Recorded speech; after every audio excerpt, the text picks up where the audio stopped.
bagi politisi, adakah pemimpin-pemimpin politik yang rela fokus berpikir kita harus membawa perbaikan kualitas hidup kepada saudara-saudara kita yang hari ini, malam ini hidup dalam keadaan yang menurut saya tidak pantas.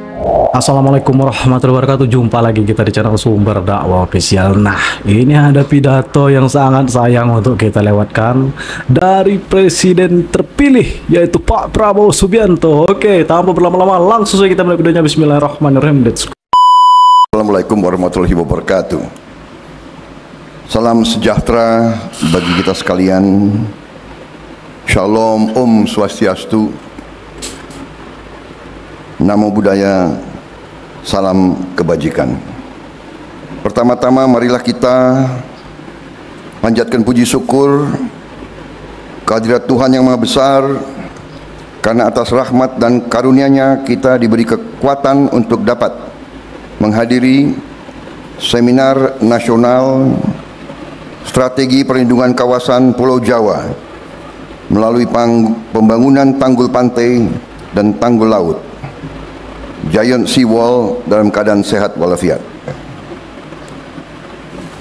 Pada kesempatan yang baik ini saya menyampaikan penghargaan dan terima kasih yang sebesar-besarnya kepada panitia penyelenggara seminar nasional ini, yaitu sebuah panitia gabungan antara Kementerian Koordinator Bidang Perekonomian RI dan Universitas Pertahanan RI yang telah mengundang dan memberi kesempatan kepada kita semua untuk saling berbagi gagasan dan berdiskusi tentang pentingnya sinergitas melindungi potensi darat dan laut Indonesia, khususnya kawasan Pantura Jawa.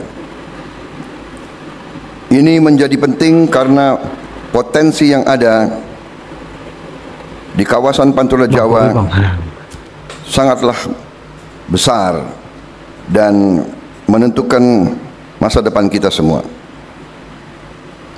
Para peserta seminar sekalian, tadi disampaikan oleh Bapak Menko Perekonomian bahwa Jawa masih menyumbang lebih dari 50% produksi domestik bruto kita. Begitu banyak pusat-pusat perekonomian kita berada di Pulau Jawa, sehingga saya kira semakin urgent kita memusatkan perhatian kita kepada kondisi ini.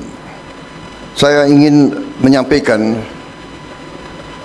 latar belakang bagaimana saya merasa terpanggil untuk lebih memusatkan perhatian kepada masalah Giant Sea Wall ini. Sesungguhnya masalah Giant Sea Wall ini sudah dibahas berapa belas tahun yang lalu. Kita sudah bahas, sudah banyak disampaikan tentang hal ini, dan tentunya kita berterima kasih kepada kementerian-kementerian, lembaga-lembaga yang selama ini meneruskan pengkajian tentang gagasan besar Giant Sea Wall ini. Tetapi kita, terutama pribadi-pribadi seperti saya sendiri yang tidak terlibat langsung dalam pembahasan dan pengkajian tersebut, seolah-olah masalah Giant Sea Wall ini yang merupakan jawaban terhadap fenomena naiknya permukaan laut, terjadinya abrasi, terjadinya hilangnya banyak lahan-lahan kita, dan terutama kualitas hidup sebagian rakyat kita yang sungguh-sungguh mengenaskan dan sama sekali tidak manusiawi dan tidak boleh kita menganggap sebagai hal yang lumrah atau hal yang bisa kita toleransi untuk 5, 10, 15 tahun yang akan datang. Saya berterima kasih bahwa pengkajian ini jalan terus, tetapi saya sebagai orang yang tidak langsung terlibat, tapi sekarang saya sebagai seorang unsur pimpinan dalam pemerintah ini, beberapa kali saya mengunjungi kawasan-kawasan tersebut. Sudah berapa tahun saya kunjungi. Terus terang aja, bukan kapasitas sebagai Menteri Pertahanan, tapi kapasitas saya sebagai pemimpin politik. Tidak salah pilih kita presiden. Alhamdulillah. Tiap berapa tahun saya kampanye. Dan waktu saya kampanye, saya mengunjungi daerah-daerah yang seperti itu. Dan saya melihat, dari mulai 2014 sampai sekarang, kalau saya kunjungi, saya melihat keluarga-keluarga itu yang hidup di ruangan tidurnya, di ruangan makannya, itu air setinggi lutut. Anak-anak mereka hidup di tengah air seperti itu, di tengah lalat, di tengah nyamuk, di tengah sampah. Ini membuat saya bertanya kepada diri saya sebagai pemimpin politik, apa yang bisa saya buat untuk segera merubah, bukan di kelak kemudian hari, tapi segera. Karena ini sama sekali tidak bisa kita terima sebagai negara Pancasila, sebagai negara G20, sebagai pemimpin ASEAN, sebagai yang kita harapkan menjadi pemimpin selatan, pemimpin non-blok. Ini seharusnya kita tidak boleh. Betul banget, Bro. Karena itu saya menugaskan Universitas Pertahanan yang berada di bawah tanggung jawab saya untuk melakukan pengkajian apa yang bisa dilakukan segera dan sebagainya. Dan tentunya kita kembali bahwa jawaban yang sesungguhnya adalah konsep Giant Sea Wall ini. Makanya dengan demikian saya ajak bicara rekan-rekan saya dalam Kabinet Indonesia Maju, Menko Perekonomian terutama, Menteri BUMN dan beberapa pemimpin lain, dan kita sepakat untuk kita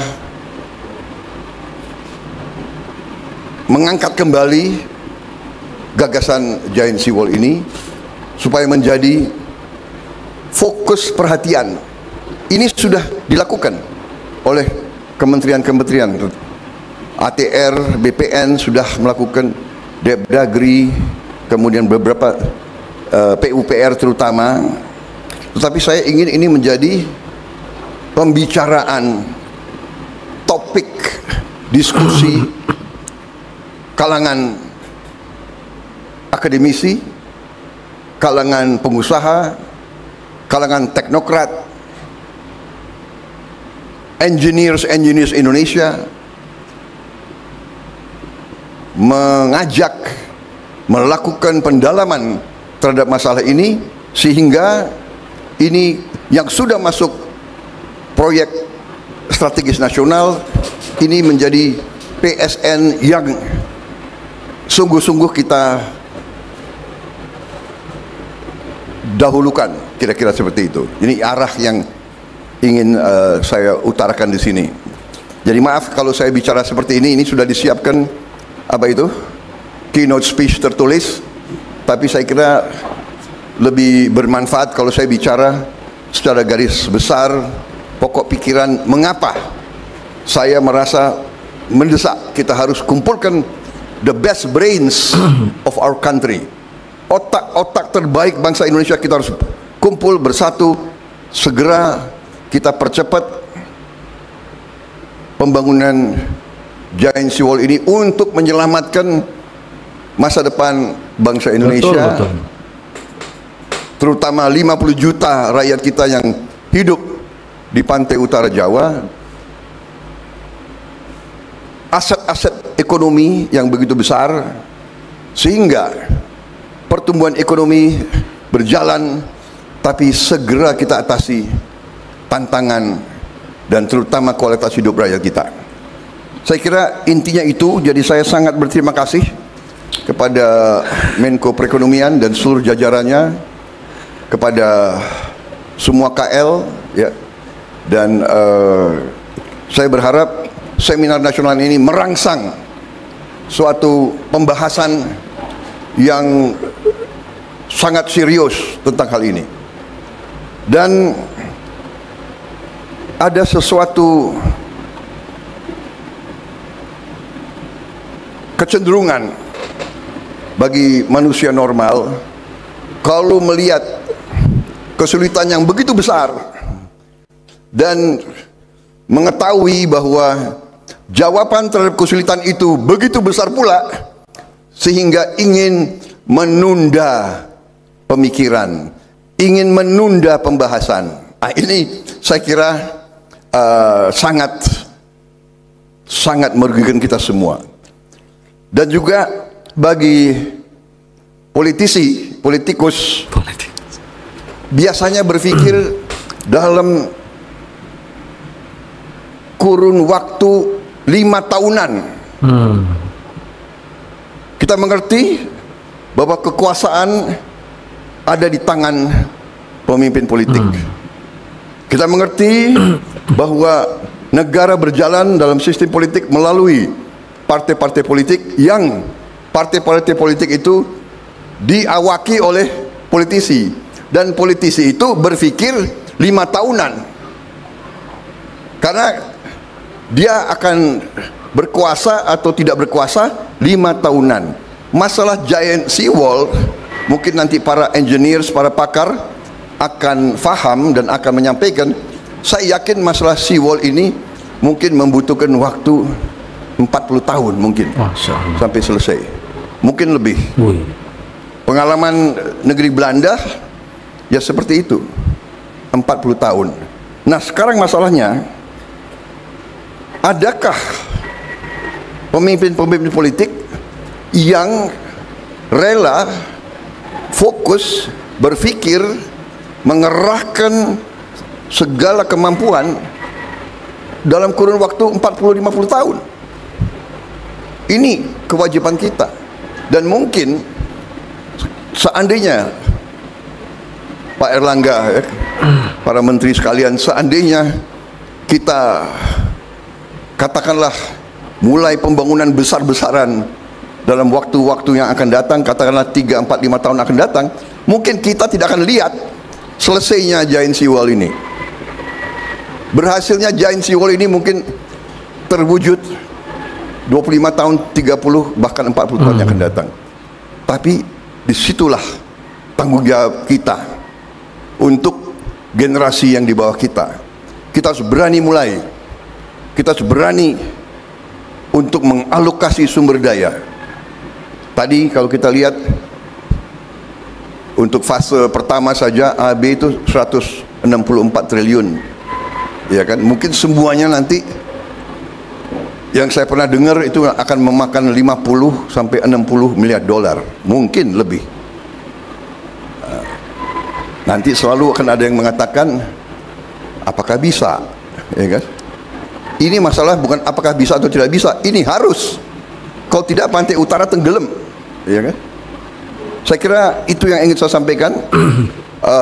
Saya juga ingin menyampaikan, karena saya mengerti bahwa ini proyek tidak bisa diselesaikan dalam waktu yang cepat, padahal rakyat kita hidup dengan kualitas hidup yang sama sekali tidak manusiawi. Jadi saya tugaskan Universitas Pertahanan untuk melakukan pilot project, membuat pemukiman murah di kawasan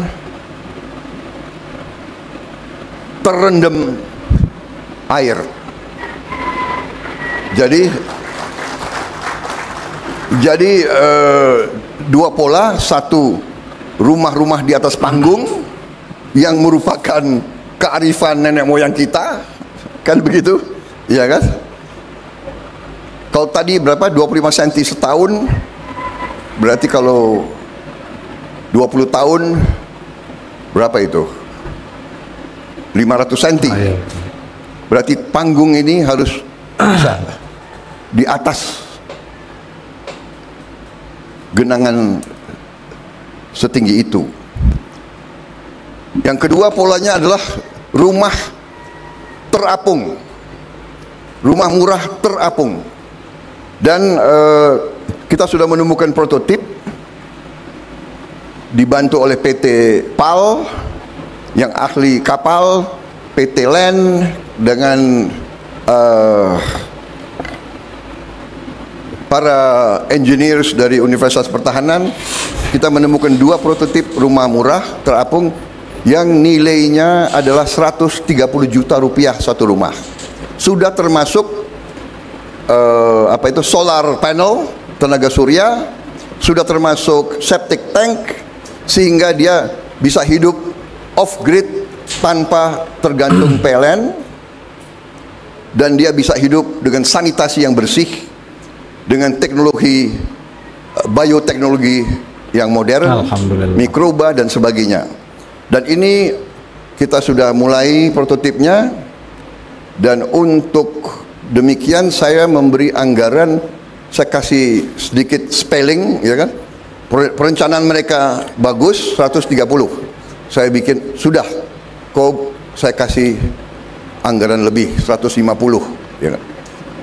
Daripada, ya kan? Kita ini sudah lama jadi orang Indonesia di sini, ya. Walaupun ada beberapa orang asing, nggak apa-apa lah, ya kan?